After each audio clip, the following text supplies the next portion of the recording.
본문의 말씀을 통해서 지혜자가 피해야 될 것, 지혜자가 피해야 될 것이라는 제목으로 말씀을 나누도록 하겠습니다.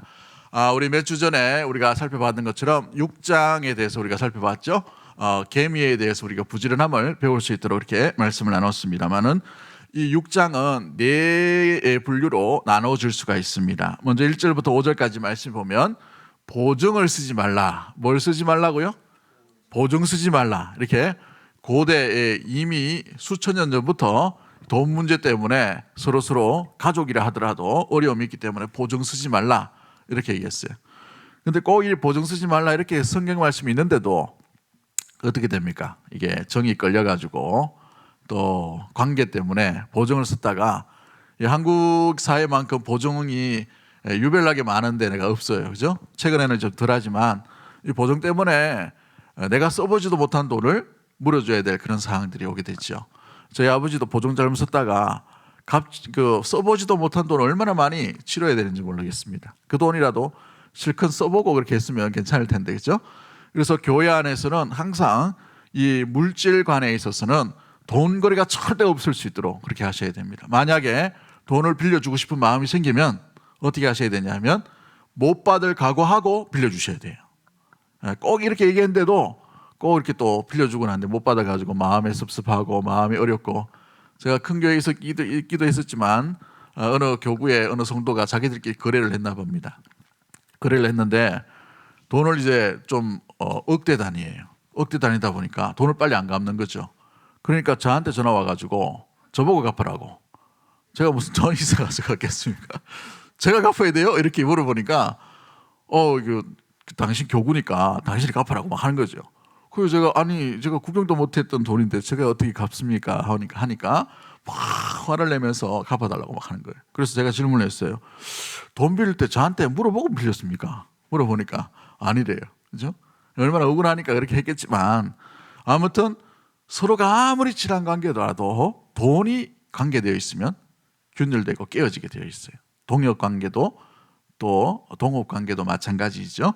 그래서 교회 안에 한국교회도 마찬가지지만 돈거래는 못 받을 것 각오하고 빌려줄 거 아니면은 빌려주면 안 됩니다. 그 사람을 위해서 충분히 기도해 주시고 그렇게 해야 되지, 돈거래를 왔다 갔다 이렇게 하다 보면은 서로 마음이 감정이 상합니다. 심지어 500원짜리 빌려줘도 못 받으면 어떻게 됩니까? 저 인간 지나갈 때마다 어떻게 생각해요? 500원도 안 갚은 사람. 그죠? 얼마 안 되잖아요. 근데 꼭 자판기에 500원 넣고 이렇게 했는데 그때 갚는다고 분명히 얘기했는데 안 갚는 거예요. 그러면 그게 자꾸 마음이 쓰인단 말이에요. 그죠? 줄 것 같으면, 빌려줄 것 같으면 못 받을 각오를 하고 빌려줄 수 있도록 하시고, 아니면 돈거래가 절대 일어나지 않도록 그렇게 하시는 것이 중요합니다. 6절부터 11절까지는 우리가 몇 주 동안 살펴봤지만 계미에게 배우라. 계미의 특성에 대해서 이 잠언 기자가 설명을 하는 것을 보게 되죠. 그래서 계미는 스스로 공동체의 덕을 위해서 일하는 것을 보게 됩니다. 몇 가지 우리 살펴보는 것들처럼이죠. 공동체의 덕을 위해서 열심히 일한다. 그리고 다가올 미래 또 겨울을 위해서 여름에 그토록 이렇게 열심히 충실하게 이렇게 곡식을 모은다 그렇게 얘기했어요. 세 번째가 쉬지 않고 일한다. 쉬지 않고 일한다. 그 일함의 목적은 모두가 다 살리기 위한 그런 목적이죠. 생명을 살리기 위한 목적으로 열심히 일한다라고 되어 있어요. 그런데 개미의 이 실제 연구를 한 과학자에 의하면 개미가 그렇게 부지런하지 않답니다. 처음 들어보는 이야기죠. 애리조나 대학의 연구소에서 이 개미에 대해서 특성을 현대과학적으로 굉장히 연구를 한 보고서가 있어요. 거기 보면 실제로 부지런한 개미는 몇 퍼센트냐 하면 3%예요. 3%. 몇 프로라고요? 3%. 너무 적죠? 우리 생각하고 이성과는 좀 다르잖아요. 그죠? 그런데 이 97%는 그래도 일하다가 쉬다가 일하다가 쉬었다가 이렇게 한답니다. 그 97%가. 근데 97% 중에 상당한 부분 중에 아예 일도 안 하는 분류가 있대요. 아예 일도 안 하는 분류가. 그 분류가 25%라고 합니다. 25%. 상당히 많죠. 25%라도. 그런데 이 25%를 살펴보니까 25%에 해당되는 개미가 퇴역한 개미들이 25% 안에 있다는 거예요. 너무 열심히 일하고 이제 일할 수 없는 이제 그 시간이 되어서 퇴역한 개미가 그 25% 안에 있어요. 또 25% 안에 어떤 개미가 있냐면 앞으로 일만 죽도록 해야 될 예비 개미들, 일꾼 개미들이 그 25% 안에 포함되어 있다는 것이죠. 그래서 70여 프로가 이 25% 쉴 수 있도록 또 잘할 수 있도록 열심히 일하는데 그 중에서도 제일 열심히 무엇보다도 뭐 앞뒤 가리지 않고 일만 하는 그 개미는 3%라고 이렇게 얘기합니다. 3%. 개미는 이렇게 기능적으로 조직적으로 나누어서 지혜롭게 자기 역할을 감당합니다. 쉼을 가지기도 하고 또 어떨 때는 일도 하게 되는 것을 보게 되지요. 그래서 개미가 의외로 굉장히 조직적이고 굉장히 지혜롭고 굉장히 뭔가 그 기능과 역할들 가운데에서 잘 이렇게 분배가 되어 있다라는 것, 분리가 되어 있다는 것을 알 수가 있는 것을 보게 되죠. 이어령 교수님이 개미와 배짱이에 대해서 이렇게 설명한, 우리는 이제 개미에 대해서 항상 부지런함에 대한 이야기를 합니다만은 개미와 배짱이의 그 교훈을 알지요, 동화를 통해서. 그런데 이어령 교수님이 이 개미와 배짱이에 대해서 각 지역마다 각 나라마다 다를 수가 있다라고 얘기합니다. 그래서 일본에 있는 개미와 배짱이 판을 이렇게 묘사한 글이 있어요.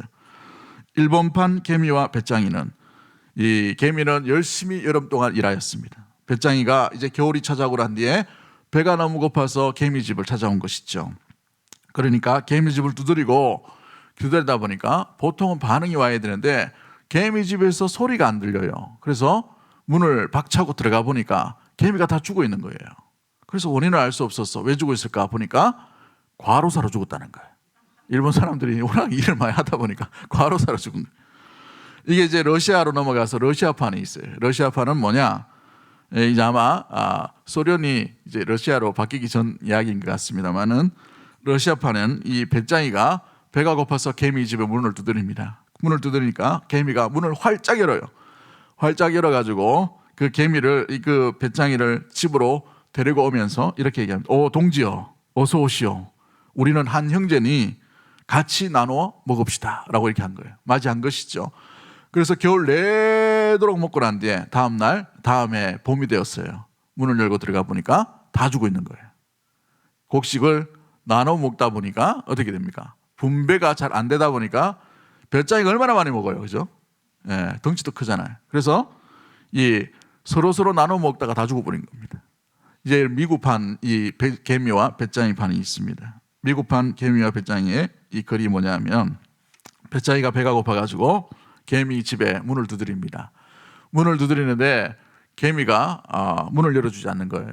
당신은 여름 동안 그렇게 놀고 먹었는데 왜 이제 와가지고 우리한테 음식을 달라 하냐라고 이렇게 얘기하는 것이죠. 그래서 문전박대를 시킵니다. 그리고 너무 슬픈 나머지 배도 고프고 이래서 배짱이가 거기서 이제 기타를 연주를 한 거죠. 막 연주하고 슬픔을 노래하고 하다 보니까 지나가는 음반기획사가 그 배짱이를 본 거예요.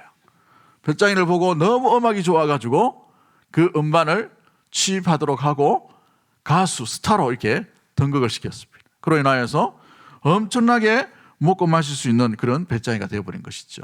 반면에 개미는 너무 열심히 일하다 보니 허리 디스크가 와가지고 더 이상 일을 하지 못해가지고 굶어 죽었다라는 그런 우스갯소리에 이어령 교수님이 이런 글을 쓰게 된 것을 보게 됩니다. 아무튼 시대와 사회에 따라서 뭐가 부지런한가, 뭐가 지혜로운가라는 것이 달라질 수 있는 모습들을 보여주게 되지요. 여러분, 생각 없이 지혜로우면 어떻게 될까요? 여러분, 그 지혜가 오히려 사람을 해칠 수가 있어요. 방향과 목적을 잃어버리는 지혜는요, 사람을 정죄할 수도 있고 또 때로는 내 삶 가운데에서 나를 더 무너뜨릴 수 있는 그런 일들이 있을 수 있게 되는 것이죠. 저희 사역자들한테도 좀 종종 얘기하고 저희 어떤 목사님들 모임에서도 자주 얘기합니다만은, 지혜롭고 그 일에 부지런하면 그 공동체는 건강하게 살아갈 수 있어요. 그런데 지혜롭지 못하고 부지런해버리면 어떻게 되냐면 배가 산으로 올라가 버려요. 사회 가면서 그런 일을 많이 봤습니다. 그러니까 이게 엉뚱하게 막 올라가는 거예요. 열심히 해요. 열심히 하는데 하나님이 기뻐하시는 방향이 아니라 엉뚱한 방향으로 흘러가더라는 것이죠. 우리가 10걸음 가는 것보다 한 걸음 가운데 뭐가 지혜로운가, 뭐가 은혜가, 또 덕이 있는가, 또 뭐가 주님 앞에 부지런함인가라는 것을 항상 염두에 두고 나아가야 될 필요가 있게 되는 것을 보게 되죠. 그래서 오카나 목사님이 자기 부교육자들한테 늘 그래 얘기합니다. 어떤 부교육자가 제일 많이 기억이 납니까? 라고 물으면 제가 늘 인상적이어서 그 이야기가 저는 뭐 직접 만나본 적은 없지만 세미나나 또 강의나 또 집회 가운데서 만났을 때 그 얘기 하더라고요. 어떤 부교육자가 제일 기억이 나십니까? 라고 물어보니까 첫 번째가 센스 있는 부교육자가 제일 기억이 난다라고 얘기해요. 두 번째는요, 센스. 세 번째도 센스예요. 센스 없이 일하다 보면 어떻게 돼요? 담임 목사와 방향이 엉뚱한 데로 가는 거예요. 담임 목사의 생각과 또 방향들이 어떻게 걸어가야 되는데 자기 열심으로 일하다 보니까 오히려 이 팀워크가 안 되는 거예요. 팀워크. 그렇죠? 그로 인하여서 이 개미의 모습들 가운데 부지런함이 어떤 방향이 되어야 되는가라는 것을 우리가 염두에 두고 생각해 보아야 될 모습들이죠. 그리고 세 번째 6장에 서서 구본이 오늘 본문 다뤄야 될 12절부터 19절까지 말씀입니다. 지혜로운 자가 지혜를 간직하고 나아갈 때 지혜로운 자가 피해야 될 7가지의 행실과 하나님께서 미워하시는 7가지 죄에 대해서 다루고 있어요. 그런데 이 두 가지가 일맥상통하는 것을 보게 됩니다. 똑같은 말을 반복해 가는, 단어만 다르게 반복해 가는 것을 보게 되죠. 아무튼 20절부터 6장 마지막 절인 35절은 아버지로서 아들에게 무엇을 기억하고 어떤 말씀을 간직해야 되는지, 하나님의 말씀만 마음에 새기고 나아가면 그 말씀이 너를 인도할 것이요 보호할 것이요 생명의 길로 걸어갈 것이다 라고 이렇게 긍정적인 권면의 메시지를 던져주는 것이 6장 전체의 내용 가운데 있게 됩니다. 오늘은 지혜자가 살아갈 때에 피해야 될 것들이 뭔가, 오늘 말씀은 12절부터 19절까지지만 두 가지로 또 나눠볼 수 있습니다. 12절부터 19절까지 말씀은 불량한 7가지 행동들이 뭔가, 또 16절부터 19절은 하나님이 미워하시는 7가지 죄는 뭔가 라는 것을 말씀해 주고 있지요. 자, 그렇다면 먼저 다뤄야 될 것은 불량한 악한 행동인 7가지, 하나님께서 지혜자가 반드시 피해야 될 내용들이 뭔가라는 것을 말씀해 주고 있습니다. 우리 12절 말씀 다시 한번 읽어볼까요? 12절 말씀 시작. 불량하고 악한 자는 구부러진 말을 하고 다니며. 그렇습니다. 불량하다라는 말은요, 벨리알이라는 단어를 씁니다. 불량하다. 이 성경에 왜 불량하다 이런 말을 자꾸 쓸까? 이 참 저도 이 성경 이게 오늘 이게 성경 연구를 하고 이게 조사를 해보니까 불량이란 단어는 성경에 잘 안 나타납니다. 그죠? 혹시 보셨어요? 잘? 신약 성경에도 잘 안 나타나요. 근데 이 불량이라는 단어가 벨리알이라는 단어를 쓰는데 이 우상 신상을 섬기는 행위에 대한 이야기들, 이 벨리알이라는 특별히 이렇게 이야기를 하는 것이 뭐냐면 무가치함을 이야기합니다. 무가치함. 또 이 무가치함의 결론이 뭐냐면 파멸을 얘기해요. 이 파멸이 어디서 오느냐? 또 선한 말을 하지 못함에 대한 이야기들을 하고 있죠. 불량하고 악한, 이것은 이중적인 의미를 써요. 똑같은 말인데 똑같이 다시 한번 강조하는 것입니다. 불량하고 악한 그런 자들이 특징이 뭐냐? 첫 번째가 그 불량하고 악한 자들이 피해야 될, 지혜자가 피해야 될 그 행동 중에 첫 번째가 뭐냐면 구부러진 말을 한다라고 되어 있어요. 구부러진 말. 옛날 번역에는 이 구부러진 말이 뭐냐 하면 괴휼이라고 합니다. 괴휼. 한문으로 되어 있는데 이 괴휼이라는 말은 거짓말을 의미합니다. 거짓말. 그러므로 불량하고 악한 자의 행동들 중에 첫 번째가 뭐냐 하면 말에 거짓말이 있다는 거예요. 말에 거짓말. 그로 인하여서 지혜로운 자가 거짓말을 피해야 되는 것이 지혜로운 자가 행해야 될 모습들 가운데 첫 번째 모습이지요. 구부러졌다라는 말은 삐뚤어진 의도의 말을 이야기합니다. 삐뚤어져 있다. 그렇죠. 이 잠언서 4장 24절에도 보면 구부러진 말을 입에서 버리며 또 삐뚤어진 말을 내 입술에서 멀리하라라고 이렇게 잠언 성경에 말씀하고 있는 것을 보게 됩니다.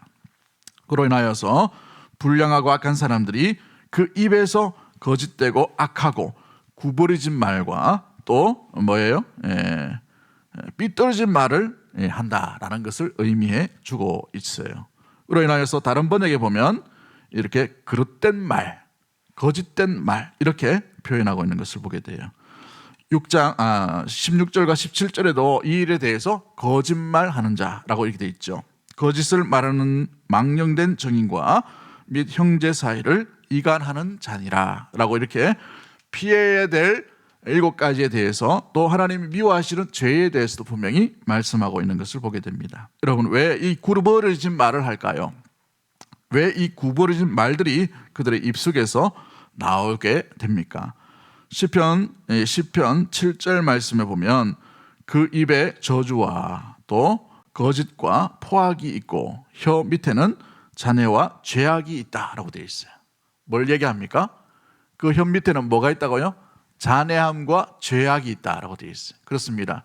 죄인의 특징이 뭔가? 바로 이 거짓말이라는 거예요. 이 거짓의 근원이 어디 있는가라는 것을 보면 마음이 악하기 때문에 그렇게 되어 있습니다. 여러분, 우리가 성령으로 충만하지 못하면 육체의 영을 지배받게 됩니다. 그러니까 우리 습관들, 옛 습성들이 올라올 수 있단 말이죠. 그렇기 때문에 어떻게 되냐면 성령께서 기뻐하시는 말, 성령께서 즐거워하시는 말, 성령께서 기대하시는 말이 아니라 엉뚱한 말이 나올 수밖에 없는 것이죠. 그로 말미암아서 이 구부러진 말, 이것은 마음이 성령으로 지배하지 못할 때에 이와 같은 일들이 일어나게 됩니다. 마태복음 15장에도 마음에 악한 것이 입으로 나온다라고 되어 있어요. 마음에 악한 것이 입으로 나온다. 여러분, 우리 마스크 쓸 때에 지난번에도 한번 말씀드렸던 것처럼 우리 입냄새를 맡으니까 어때요? 향기 좋습니까? 아니면 역겹습니까? 역겨움이 있죠. 우리 스스로도 맞는데 우리 안에 이게 오장육부 딱 보면 그렇게 향기로운 냄새가 안 나요. 그죠? 우리 내부에도 마찬가지입니다. 여러분, 그렇습니다. 마음에 악한 것이 입으로 나올 수 있어요. 그러므로 우리의 마음을 지키는 것이 너무나도 중요하죠. 계속해서 이 잠언의 핵심적인 게 뭐예요? 무릇 지킬 만한 것 중에 뭘 지키라고요? 마음을 지키라. 마음을 지키. 여기에서 생명이 남이라고 되어 있어요. 성도가 마음을 지키지 못하면 누구라도 넘어질 수밖에 없어요. 성도가 마음을 온전히 붙들지 못하면, 성령으로 지배함을 받지 못하면 누구라도 실패하고 넘어질 수밖에 없어요. 부부 사이 마찬가지예요. 자녀와 아버지와의 관계도 마찬가지예요. 조그만 일에 욱 한단 말이에요. 욱, 그죠? 욱 하면 그냥 억 되죠, 그죠? 이런 일들이 난단 말이에요. 예전에 제 아들이 이 공놀이를 하다가 실수를 했어요. 실수를 해가지고 거리가 가까우면 천천히 던져줘야 되잖아요. 이놈이 이제 던지다가 너무 세게 던져버린 거예요. 그러니까 놀래가지고 제가 받기는 받았는데 너무 화가 나는 거예요. 갑자기 확 하니까. 그래서 엉덩이를 막 좀 세게 한번 탁 때리니까 이 감정이 실어나는 거예요. 후회를 얼마나 했는지 몰라요. 아이고, 아들하고 놀아주려고 그렇게 했는데 이거 놀아주는 게 결국은 뭐예요? 아들 때리는 그걸로 끝나버리죠. 울면서 집에 들어가고. 이게 뭔 짓인지 모르겠어요. 얼마나 후회했는지 몰라요. 제 딸이 이렇게 독립심이 좀 강합니다. 독립심이 강한데 이 딸애가 이제 제가 중학교 갈 때까지는, 중학교 넘어가서는 이제 손찌검을 하지 않았지만 초등학교 때 조금 실수한 게 있어요. 그래서 제가 많이 때리진 않고 지팡이 하나 가지고 세게 이렇게 엉덩이만 한 대 탁 때렸어요. 근데 엉덩이 한 대 탁 때렸는데 힘 조절에 실패한 거예요. 왜냐하면 속에 뭐가 있었기 때문에, 분노가 있었기 때문에. 딱 때리니까 애가 탁 주저앉더라고요. 제가 이래봐도 힘이 좀 셉니다. 좀 센데 그렇게 이게 했는데 힘 조절을 했어야 되는데, 그리고 난 뒤에 애를 다시는 안 때린다라고 이 마음을 먹었어요. 여러분, 누구나도 마찬가지입니다. 우리 마음의 생각을 지키지 못하면 그것이 우리 입술로 나오는데 어떤 말이 나와요? 좋은 말이 안 나옵니다. 구부러진 말이 나올 수밖에 없는 것이죠. 지혜로운 자는 그러므로 마음과 생각과 입술을 지켜가는 것이 너무나도 필요합니다. 그로 인하여서 잠언 내도록 상당한 많은 부분에서 말에 대한 이야기를 굉장히 강조 많이 하고 있어요. 그래서 최근에도 몇 년 전에도 마찬가지지만 말에 대한 세미나도 많이 열려졌던 것으로 기억합니다만은 말의 힘이라는 책도 있고, 또 당신의 입술로 인하여서 무엇을 선포하는가, 무엇을 이야기하는가, 말한 대로 된다는 말이에요. 말한 대로 된다. 이것이 너무나도 중요한 성도의 중요한 이 태도의 모습들이죠. 지혜로운 자는 지혜로운 말을 해야 됩니다. 한번 따라하겠습니다. 지혜로운 자는 지혜로운 말을 해야 됩니다. 지혜로운 말을 해야 그렇습니다. 합니다. 구부러진 말, 또 악이 묻어난 우리 내면에 있는 이죠? 그런 말이 아니라 필터링이 되셔야 돼요. 우리 내면에 있는 성령으로 말미암아, 말씀으로 말미암아. 그렇게 되지 못하면 어떻게 됩니까? 우리가 악에 져버리는 일들이 일어나게 되면 보게 되죠. 여러분, 악에 지지 말고 악을 멀리하고 또 우리의 성령께서 우리를 주장하시는 그 입술로 말미암아 사람을 살리는 입술이 되기를 주의 이름으로 간절히 축복합니다. 지혜로운 자는 지혜의 말을 하고 그 지혜는 생명으로 나타나는 겁니다. 생명을 살리는 입술이 되기를 주의 이름으로 간절히 축복합니다. 할렐루야. 두 번째는 뭡니까? 두 번째, 세 번째, 네 번째, 그죠? 신체적인 행동을 이야기합니다. 신체적인 행동. 13절 말씀 우리 한번 읽어볼까요? 13절 말씀 같이 봅니다. 시작. 눈짓을 하며 발로 뜻을 보이며 손가락질을 하며 라고 되어 있어요. 그렇죠? 2, 3, 4번의 이 행동은 이 우리의 바디, 이 몸에 대한 이야기를 하고 있어요. 지혜로운 자가 행동해야 될 몸짓이 뭔가? 여러분, 몸짓과 눈짓도 지혜로운 자는 지혜롭게 바라봐야 됩니다. 여러분, 사람을 째려본다든지, 그죠? 사람을 손가락질 한다든지, 이렇게 한다든지, 발길로 이렇게 발길질 한다든지, 이것은 지혜로운 자가 행해야 될 모습이 아니라는 말이죠. 여기 나오는 이 눈짓은 뭐냐 하면 윙크한다는 말입니다. 윙크한다. New American Standard Bible에는 이 윙크한다라고 이렇게 표현되어 있어요. 이게 뭐냐 하면은 말로 하기는 좀 그런데 서로 모의를 했단 말이에요. 짰단 말이죠. 그래서 윙크를 보내면서 그것을 지시하는 겁니다. 그래서 이제 눈짓으로 사인을 주는 거예요. 눈짓으로 하니까 막 눈을 막 쳐다보시는 거예요. 눈짓으로 막 지시를 하는 거예요. 이렇게 뒤로 막, 그죠? 그 사람 모르게 이렇게 한단 말이죠. 발로 한다는 말은 뭡니까? 발로 이렇게 행동을 하면서 손가락으로 손가락질을 한다는 말이에요. 그로 인하여서 이 눈짓으로 사람을 해치려고 하는 행위, 이게 배역한 자, 또 지혜로운 자가 피해야 될 행동 가운데에서 몸짓에 해당됩니다. 여러분, 우리 눈도 하나님이 주신 거예요. 우리 손가락도 하나님이 주신 겁니다. 믿으셔요? 우리 발도 하나님이 주신 겁니다. 그럼 우리는 성전으로 하나님께서 하나님 안에 우리가 거하잖아요. 하나님 우리 안에 거하시고, 그러면 이 손가락질도 하나님이 기뻐하시는 손가락질이 돼야 돼요. 손가락질 한다든지, 손가락을 욕을 한다든지, 손가락을 어떤 행위를 나쁘게 한다든지, 폭력을 행사한다든지, 발짓도 마찬가지죠. 눈짓도 마찬가지입니다. 그래서 신약 성경에는 인자한 눈을 가지고라고 이렇게 설명하고 있어요. 인자한 눈. 여러분, 교회 오시면은 가족 공동체입니다. 누가 뭐라든지 간에 항상 인자한 눈을 가지고 이렇게 서로를 바라보세요. 째려보지 말고, 그죠? 눈을 한번 옆에 사람 한번 바라봅시다. 정말 사랑스러운 눈으로 한번 바라보셔야 돼요. 이게 우리가 지켜야 될 눈입니다. 또 손가락질도 마찬가지입니다. 남을 존중히 여기는 손가락으로 해야 돼요. 그죠? 이렇게 올리는 손가락. 그죠? 발짓도 마찬가지입니다. 그죠? 아무리 어린아이다 하더라도 우리의 몸짓과 우리의 행위가 그 아이에게 실족이 되지 않게끔 지혜로운 자는 지혜로운 몸짓을 하게 되어 있어요. 그런다 해가지고 맨날 손 만지고 막 이렇게 하라는 말이 아니에요. 이거 조심해야 됩니다. 남녀 간에도 이렇게 조심해야 되죠. 항상 우리가 몸짓과 행동 가운데에서 서로를 바라볼 때에 주님이 내게 주시고 주님께서 우리를 불러주신 하나님의 가족이라는 생각을 가지고 늘 서로를 존중 여기는 눈으로, 존중 여기는 손가락질로, 존중 여기는 또 발걸음으로 달려갈 수 있는 믿음의 모든 가족들 되기를 주의 이름으로 간절히 축복합니다. 여러분, 우리가 이것이 어디에 드러납니까? 내가 좀 억울한 일을 당할 때에 이런 일들이 일어날 수가 있어요.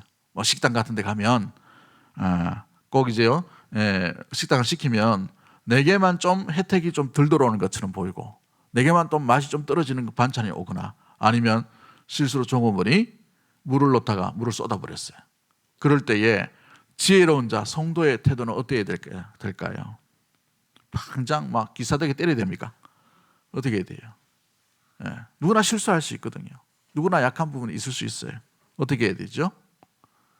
흥분하면 안 됩니다. 가라앉혀야 돼요. 그러고 난 뒤에 그 종업원이 당황할 거 아닙니까? 그죠? 당황할 때에 그 종업원에 대한 태도 어떻게 대할 건가, 이거를 우리가 염두에 두고 행동해야 될 필요가 있어요. 물론 화가 나죠. 왜 이렇게 하시냐고 하긴 해야 됩니다. 그런데 이게 선을 지켜야 돼요. 인격 모독한다든지 또 아니면은 니까지 깨 뭐 이렇게 된다든지 이렇게 하면 안 되죠. 예. 식당 가면 여러분 그 예절 선을 지키는 그 행동들, 우리가 이웃에게 보이는 걸어다니는 전도지가 아닙니까? 그럴 때 그 행동들이 그 사람들을 통해서 이분의 인격됨과 성품됨과 사람됨됨이를 알 수 있게 되는 것을 보게 되죠. 한 예로 저는 꼭 누구랑 같이 먹으면 희한하게 제가 먹는 밥그릇에만 이물질이 들어가요. 목사님들끼리 이렇게 부목사 때도 같이 이렇게 장례식 갔다가 내려오는데 휴게소 들렀는데 꼭 제 밥그릇에 철수세미가 들어오고, 그 다음에 추풍령 그 휴게소 갔는데 말벌이 들어와 있더라고. 얼마나 기겁을 했는지. 그리고 또 제대하고 난 뒤에 현대의 경주에 있는 친구가 이제 거기에 바람 쐬준다고 갔다가 현대 호텔인가 거기에 차 한 잔을 먹여주려고 갔는데 그 호텔에 있는 커피숍은 비싸잖아요. 그래서 제가 그 시원한 걸 시켰는데 그 시원한 거에 명주실이 한 50cm 되는 게 턱 들어와 있더라고. 그래서 먹는데 쭉 빼고 이렇게 했어요. 희한하게 걸려요, 저한테는. 근데 제가 그 현대 호텔 거기 그 위치를 얘기해서 죄송합니다만은 이걸 얘기하고 이렇게 쭉 빼니까 눈치 빠른 종업원이 빨리 와가지고 무릎을 툭 꿇는 거예요. 깜짝 놀라가지고 여기서 이러시지 말라고, 무릎을 왜 꿇냐고, 일하시라고 이렇게 하고 난 뒤에 이게 들어왔다고. 근데 그 요리하실 분한테 좀 이야기하셔가지고 좀 주의는 하셔야 될 것 같습니다, 이야기를 했어요. 그러니까 그 홀 전체 책임자가 오더라고요. 와가지고 저한테 인사를 또 하더라고요. 이렇게 인사하면서 불편한 거 없으시냐고, 너무나도 죄송하다고 뭐 얘기하더라고. 그래, 괜찮다고, 볼일 보시라고 이렇게 했어요. 그러고 나니까 그 음식을 만들었던 주방장 대표가 왔더라고요. 주방장 대표는 아무나 이렇게 오는 게 아닙니다, 그죠? 또 와가지고 그분도 저한테 90도로 인사하고, 불편을 드려서 죄송하다고, 자기가 서비스로 이것도 드리고 이것도 드리고 이것도 드리겠다고 막, 그럴 필요 없다고, 우리 한 잔만 먹고 가니까 괜찮다고 하니까 굳이 돈도 안 받고 보너스도 주고 뭐 희한 없디다 하여튼 화 한 번 안 냈는데, 그죠? 제 마음을 지킨 거잖아요. 그 지키다 보니까 그분들이 와서 뭐 해줄 거 다 해주더라고. 너무너무 감사해가지고 그 뒤로는 다시는 안 갔습니다만 갈 일이 없으니까. 여러분 마찬가지예요. 우리가 욱하는 마음이 일어날 수가 있어요. 이런 어떤 직장에 가거나 아니면 질서를 또 지키고 있는데 어느 날 갑자기 새치기 하는 사람이 들어오거나 이렇게 할 때 마음의 감정이 상할 때가 있죠. 그럴 때에도 지혜로운 자는 지혜로운 몸짓과 행동이 일어나야 되는 것입니다. 우리가 피해야 될 것은 남을 해치는 눈짓, 남을 모독하는 손가락질, 남에게 해를 가하는 발걸음, 발가락질, 그죠? 행동들, 이런 일들이 우리 지혜로운 자 가운데 일어나지 않도록 지혜로운 자는 지혜로운 행동을 하는 믿음의 모든 발걸음과 눈짓과 또 아름다운 손이 되기를 주의 이름으로 간절히 축복합니다. 우리 한 번 더 따라하겠습니다. 지혜자는 지혜로운 행동을 합니다. 지혜로운 행동을 합니다. 할렐루야. 그 지혜로운 행동이 우리 믿음의 모든 가족들 위해 넘쳐나게 되기를 주의 이름으로 간절히 축복합니다. 우리가 하나님을 찬양할 때 그 모습으로 사람을 대하셔야 돼요. 이웃을 대하셔야 됩니다. 내게 좀 손실을 준 그 사람이라 하더라도 그렇게 해야 되는 것이죠. 물론 우리 마음에 분노가 있고 우리 마음이 불편함이 있을 수 있어요. 그런데 더 이상 우리 스스로가 죄를 짓지 않게끔 우리의 행동, 우리의 눈짓, 우리의 손가락, 우리의 발을 지켜가야 됨이 필요하기 때문에 그런 것이죠. 그리고 이제 다섯 번째로 우리가 기억해야 될 것이 14절 말씀입니다. 14절 말씀 우리 한번 읽어볼까요? 시작. 그의 마음에 패역을 품으며 항상 악을 꾀하여 다툼을 일으키는 자라. 그렇죠? 다섯 번째, 여섯 번째, 일곱 번째를 뭐라고 얘기합니까? 그 마음에 무엇을 품는다라고 되어 있습니까? 패역을 품으며라고 되어 있어요. 패역을 품으며. 한문으로 되어 있는데 이 패역이라는 말은 악한 마음을 얘기합니다. 악을, 마음 자체가 악을 품는다는 말이에요. 악을 품고 난 뒤에 뭘 일으키죠? 악을 품으며 항상 악을 어떻게 한다라고 되어 있어요? 계획한다라고 되어 있어요. 그죠? 마음을 우리가 지키지 못하면 우리가 선한 의도와 선한 것을 계획하거나 선한 것을 어떻게 이루어가기 위해 상상을 하거나 그렇게 하지 않아요. 악한 것에 대해서 계획을 하고 생각을 하고 떠오르게 하게 되고 이미지를 만들어가게 되어 있습니다. 누구나 마찬가지입니다. 우리가 선한 마음을 지키지 못하면 바로 이와 같이 되어버린 것이죠. 근데 그 결국이 뭐냐? 뭐라고 나타납니까? 뭐가 드러난다고요? 14절 말씀에 뭐를 일으킨다라고 되어 있어요? 다툼을 일으키게 되어 있어요. 항상 악을 꾀함으로 말미암아 다툼이 어디서 오는가? 마음을 지키지 못해서, 또 이 마음을 지키지 못함으로 말미암아 악을 생각하고 계획하고 또 연구하고 떠올림으로 말미암아 결국은 다툼이 일어날 수밖에 없는 것이죠. 그렇습니다. 여기도 마음을 지키고 생각을 또 지키고, 그 지켜야 다툼이라는 것이 우리 안에서 일어나지 않음을 이야기합니다. 여러분, 패역이란 말은 원어의 의미로 보면 선한 것을 악하게 변질시키는 거예요. 여기서 패역이란 말을 굉장히 무시무시한 말로 이렇게 하는데, 선한 것을 악하게 변질시켜 버려요. 변질시킨다. 예를 들어서 말씀을 드리면, 길거리 가다가 서로 이렇게 좁은 길을 가다가 부딪힐 수 있지 않습니까? 부딪혔는데 보통은 부딪히고 나면은 뭘 해요? 아유 죄송합니다 하고 인사하고 가죠. 근데 죄송하고 서로 인사하고 가면 되는데 뭘 합니까? 네가 뭔데? 이렇게 되는 거예요. 에? 선한 게 악한 걸로 변질해가지고 뭘 일으켜요? 다툼으로 이끌어 가버린 것이죠. 이건 뭐 깡패만 하는 짓이 아니라 우리 일반 생활 가운데서도 우리 마음이 불편할 때 쉽게 일어날 수 있어요. 버스 타려고 하는데 줄 섰다가 갑자기 막 이렇게 버스가 오니까 우르륵 들어가 버렸어요. 마음이 불편해요. 그런데 와서 어떤 사람이 발을 밟아버리네. 발을 밟으니까 어떻게 됩니까? 삿대질을 하고 막 욕을 하고 막 이런 거예요. 여러분, 누구나 다 억울한 일을 당할 수 있고 어려운 일을 당할 수 있지만 악으로 변절시키면 안 되는 거예요. 지혜자는 거기서 멈춰야 됩니다. 지혜자는 선한 것이 선한 것으로 드러나고 나타날 수 있게끔 그 끝까지 그것을 지키는 것이 지혜자의 행동인 것이죠. 그런데 패역이란 말은 선한 것을 간직하고 선한 것이 악으로 변질되어 버린 것을 내버려 두는 것이 패역의 모습들, 그 기질의 모습들인 것입니다. 그렇죠. 여러분, 최근에 어떤 일이 일어났어요? 60대 택시 운전사가 이렇게 운전을 하고 있는데 젊은 20대 남자가 탔습니다. 근데 술을 먹었어요.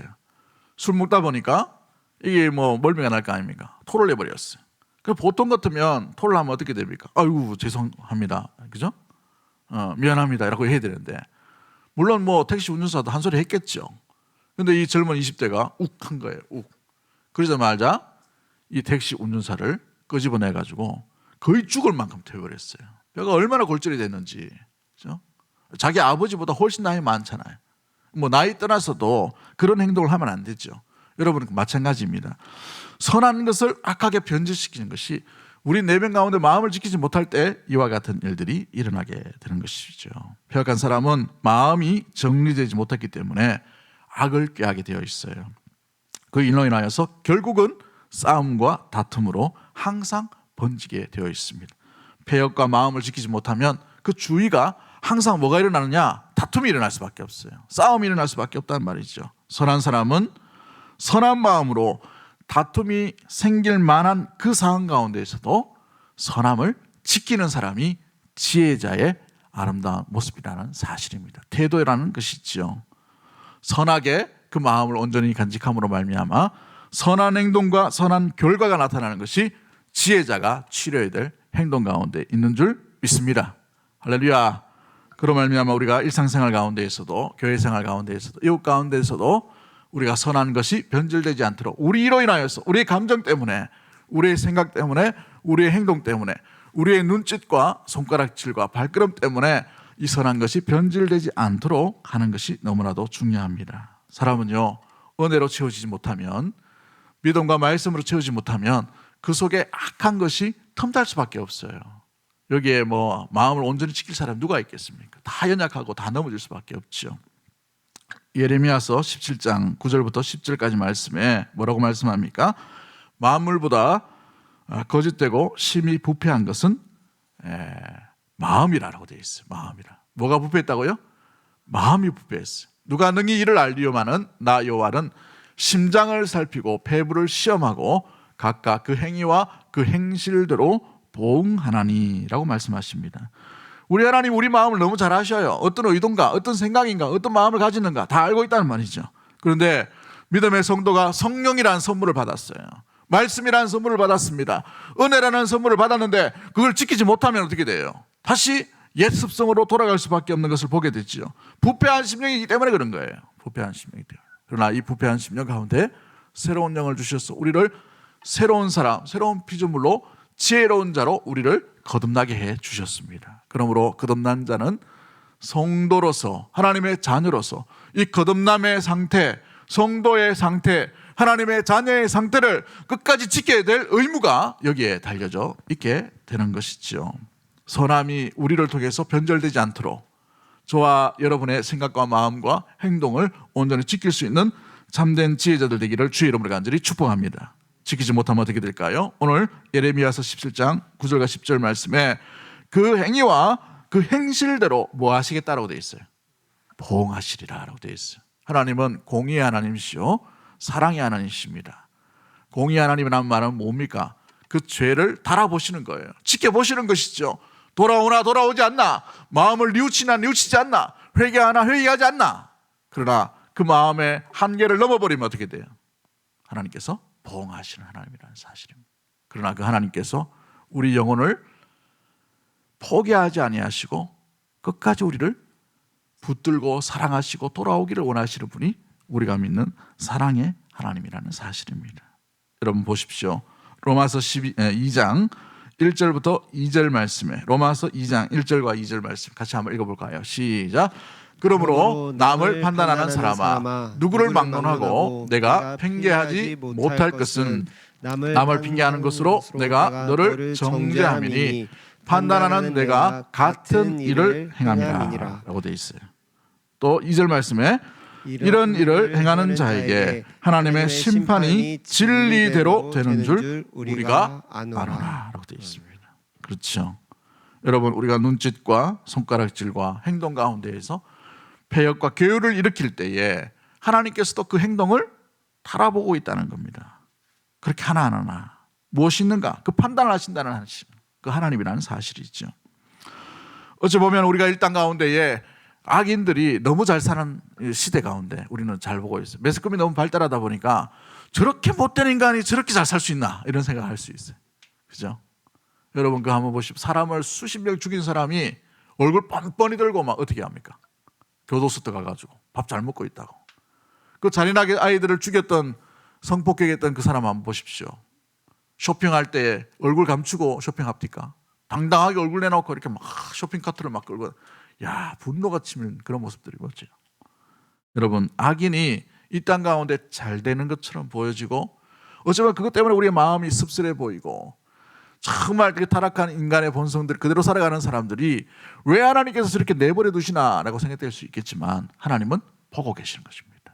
하나님의 공의, 하나님의 정의는 지금도 살아있음을 기억할 수 있게 되기를 주의 이름으로 간절히 축복합니다.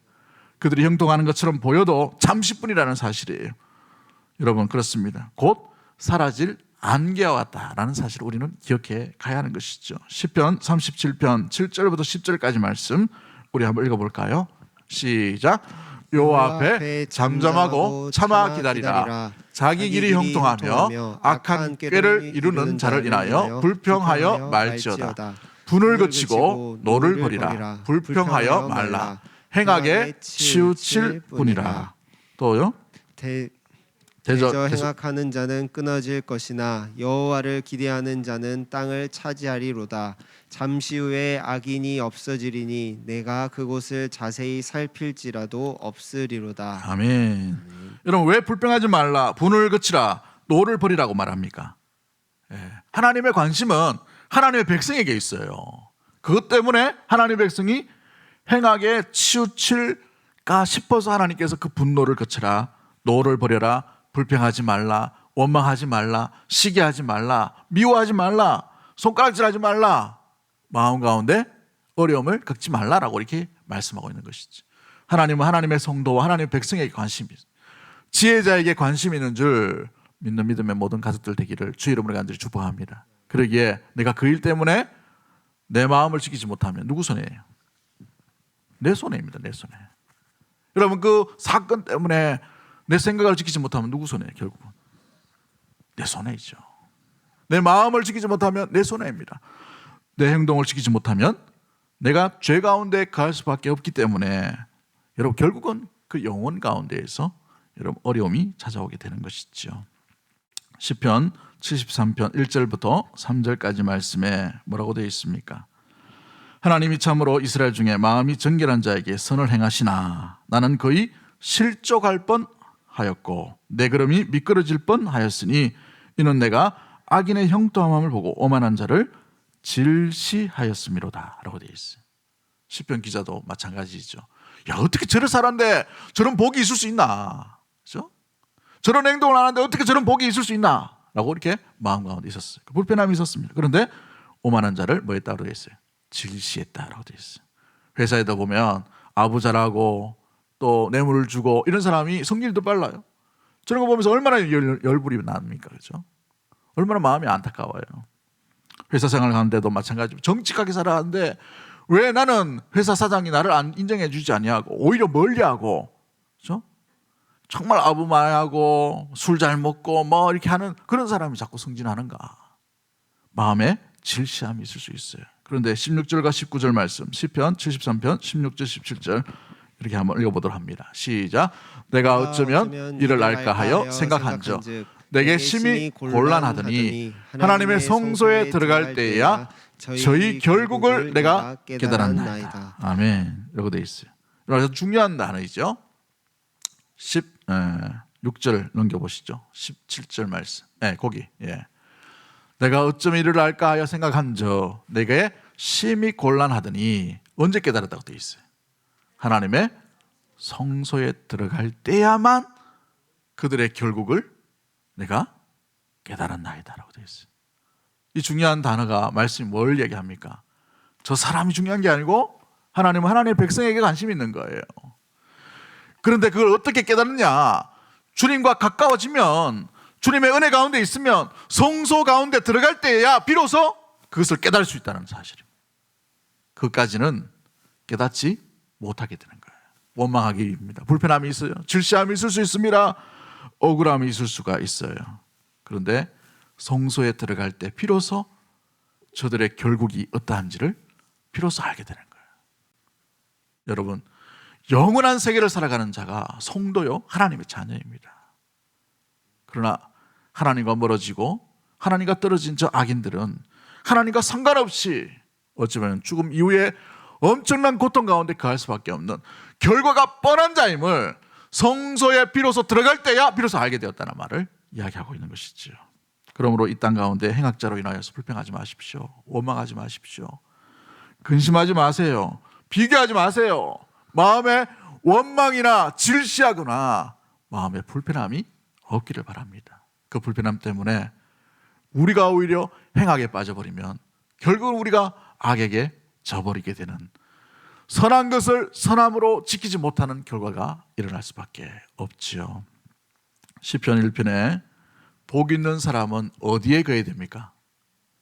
악인의 죄에 가지 아니하고 오만한 자의 자리에 앉지 아니하고 오직 여호와의 율법을 즐거워하여 라고 되어 있어요. 주야로 묵상하는 자로다 라고 되어 있습니다. 그렇습니다. 말씀을 깨달을 때에 주의 성소 가운데 가까이 갈 때에 비로소 우리는 세상에 돌아가는 이치를 원망의 눈이 아니라 하나님의 거국지인 그 하나님 나라의 시각을 가지고 비로소 발견함으로 그것을 이해하고 원망의 눈이 아니라 불쌍한 눈으로 그들을 바라볼 수 있게 되는 것이죠. 마지막 예언을 마치고 말씀을 마무리하려고 합니다. 어느 교회에서 일어난 이야기예요. 너무나도 이성적이고 똑똑한 판단력을 가진 집사님이 계셨습니다. 직업도 전문 직업이에요. 부부 다 전문 직업이었습니다. 작은 교회의 이 전문직 한 부부가 이렇게 있으니까 얼마나 든든하겠습니까? 재정적인 부분도 많이 감당을 합니다. 정말 열심히도 일합니다. 판단력이 예리해요. 사람들이 정말 이 예리한 판단력으로. 그런데 주의 몸된 교회를 이렇게 일으키고 성도를 세워주고 성도 가운데에서 격려하고 이렇게 했으면 좋은데, 이 두 부부, 특히 이 남자 집사님이 그 예리한 시각을 가지고 다른 사람을 정죄하기 시작합니다. 정죄하기 시작해요. 저 사람 저래가 안 되고, 이 사람 이래가 안 되고, 저 사람 저거가 안 되고, 저거 부족하고, 막 이렇게 된 거죠. 그래 목사님이 그분을 볼 때마다 너무 가슴이 아픈 거예요. 왜 저렇게 사실까? 저렇게 전문 직업을 가지고 돈도 많이 벌고 하면 좀 이 덕도 좀 있고 베풀고 좀 이렇게 사람을 이게 품에 안는, 우리 한복이 참 그렇잖아요. 여러 여유가 있잖아요, 사람이. 그렇죠? 왜 저렇게 타이트하게 살까? 왜 이렇게 사람을 저렇게 모질게 대할까? 이해가 안 될까? 너무너무 이제 가슴이 아픈 겁니다. 그런데 그 집사님이 있던 그 모임에 회의가 일어나게 되었어요. 회의가 일어나는데 여러 가지 회의를 하다가 의견 충돌이 난 겁니다. 의견 충돌이 났는데 이 집사님이 주장하는 거를 옆에 있는 집사님들이 이해를 못하는 거예요. 꼭 그렇게까지 해야 되나? 이렇게 얘기하는 것이죠. 왜냐하면 너무 냉정하기 때문에. 그렇죠? 정죄하잖아요. 그래서 꼭 그렇게까지 해야 되나 하니까 이 집사님 발끈한 거죠. 그러면서 하지 말아야 될 선까지 넘어버린 거예요. 뭘 얘기했냐면 네가 뭔데? 이런 거죠. 네가 뭔데? 근데 거기까지도 괜찮았어요. 너는 11조도 안 내는 게 뭘 이야기할 게 있다고, 이렇게 돼본 거예요. 근데 그 집사님이 부도가 난 거죠. 사업이 쫄딱 망했어요. 내고 싶어도 낼 돈이 없는 거예요. 낼 돈이. 그러면 인자한 눈을 가지고 사랑의 눈으로 바라봐야 되죠. 그렇죠? 정말 그렇게 어려우면 자기가 좀 보태주든지, 보태주지는 안 하고 정죄를 해버린 겁니다. 근데 이 집사님이 너무 너무 실망하게 된 것이죠. 근데 이 집사님 믿음이 있어서 교회는 떠나지 않았습니다만은 그래도 충실하게 자기 역할 그렇게 감당하게 되었어요. 근데 이 정도 자기들끼리 마무리했으면 괜찮은데, 이렇게 냉정하고 뭔가 자기 주장을 분명히 했던 그 집사님이 이걸 가지고 그 담임 목사님한테 찾아간 거예요. 담임 목사님 찾아가 가지고 목사님 그 인간 11조 안 하는 거 아십니까? 라고 얘기된 거예요. 그죠? 여러분 그 작은 교회에 11조 내고 안 되고 그 다 알죠. 왜 모를까요? 형편이 얼마나 어려우면 목회적인 관점과 사랑의 눈으로 보면 정죄의 대상이 아니고 기도해야 되고 위로해야 될 그런 교회의 모습이 아닙니까? 그죠? 근데 그 이야기를 듣고 목사님이 충격을 받아봤어요. 아, 사람이 저 정도밖에 안 되는구나.